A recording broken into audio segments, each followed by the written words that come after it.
லட்சக்கணக்கான குடும்பங்கள், கோடிக்கணக்கான கனவுகள். தமிழ்நாடு அரசு ஒவ்வொரு குடும்பத்திடமும் கேட்கின்றது, உங்க கனவை சொல்லுங்க. ஆந்திர மாநிலம் குண்டூர் மாவட்டம் சிலுவூர் கிராமத்தை சேர்ந்தவர் லோகம் சிவநாகராஜு. இவரது மனைவி லட்சுமி மாதுரி. இருவருக்கும் கடந்த 2007ஆம் ஆண்டு திருமணமாகி 2 மகன்கள் உள்ளனர். லோகம் சிவநாகராஜு வெங்காய வியாபாரம் செய்து வந்துள்ளார்.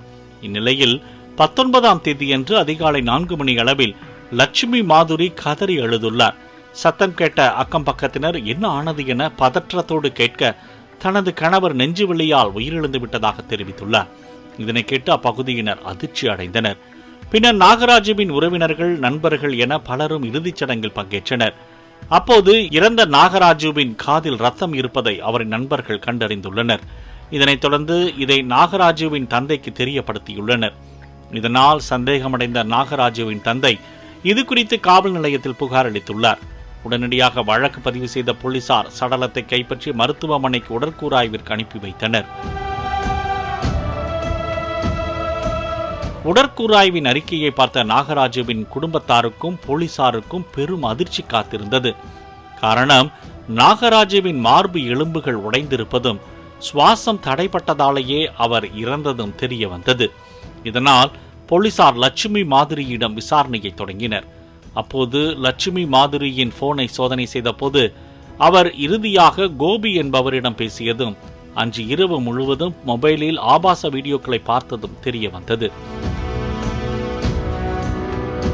போலீசார் லட்சுமி மாதுரியிடம் கிடுக்குப்பிடி கேள்விகளால் துளைத்தெடுத்த போதுதான் பல திடுக்கிடும் தகவல்கள் வெளியே வந்தன. லட்சுமி மாதுரி தியேட்டரில் டிக்கெட் கொடுக்கும் வேலை பார்த்து வந்துள்ளார். அப்போது அடிக்கடி தியேட்டருக்கு வந்து சென்ற கோபியோடு அவருக்கு பழக்கம் ஏற்பட்டுள்ளது. ஆரம்பத்தில் இருவரும் நட்பாக பழகி வந்த நிலையில் பின்னர் அது தகாத உறவாக மாறியுள்ளது. கோபி ஐதராபாத்தில் டிராவல்ஸ் நடத்தி வந்துள்ளார். லட்சுமி மாதுரி தனது கணவருடன் கோபியை அறிமுகம் செய்து வைத்துள்ளார். தனது கணவருக்கு டிரைவிங் தெரியும் என்பதால் வெங்காய வியாபாரத்தை விட டிரைவர் வேலையில் நன்றாக சம்பாதிக்கலாம் என மனதை மாற்றி கணவர் நாகராஜுவை கோபியின் டிராவல்ஸ் நிறுவனத்தில் வேலைக்கு சேர்த்து வைத்துள்ளார். இதனால் அவர்கள் ஹைதராபாத்தில் தங்கி வந்துள்ளனர். தான் வேலைக்கு சென்ற பின்னர் லட்சுமி மாதுரியும் கோபியும் அடிக்கடி தனிமையில் உல்லாசமாக இருந்து வந்ததை அறிந்த நாகராஜு தனது மனைவியை அழைத்துக் கொண்டு மீண்டும் சிலுவூருக்கு வந்து பழையபடி வெங்காய வியாபாரத்தை தொடர்ந்துள்ளார். ஆனால் வீட்டிற்கு வந்த பின்னும் லட்சுமி மாதுரி கோபியுடன் இருந்த உறவை தொடர்ந்து வந்துள்ளார். இதனால் ஆத்திரமடைந்த நாகராஜு இருவரின் உறவை கண்டித்ததோடு அது குறித்து அடிக்கடி வாக்குவாதம் செய்துள்ளார். இந்த நிலையில் கணவர் உயிரோடு இருக்கும் வரை கோபியோடு உறவை தொடர முடியாது என நினைத்த லட்சுமி மாதுரி கோபியோடு சேர்ந்து கொலை திட்டம் தீட்டியுள்ளார். அதன்படி கடந்த 18ஆம் தேதியன்று இரவு லட்சுமி மாதுரி தனது கணவருக்கு பிடித்த உணவான பிரியாணி சமைத்துள்ளார். அந்த உணவில் 20 தூக்க மாத்திரைகளை பொடியாக மாற்றி கலந்துள்ளார். ஆசையாக பிரியாணி சாப்பிட்ட நாகராஜு இரவு 11:30 மணி அளவில் மயங்கியுள்ளார். கணவர் மயங்கி கிடப்பதை பார்த்த லட்சுமி மாதுரி தனது காதலனுக்கு போன் செய்து வீட்டிற்கு வரவழைத்துள்ளார்.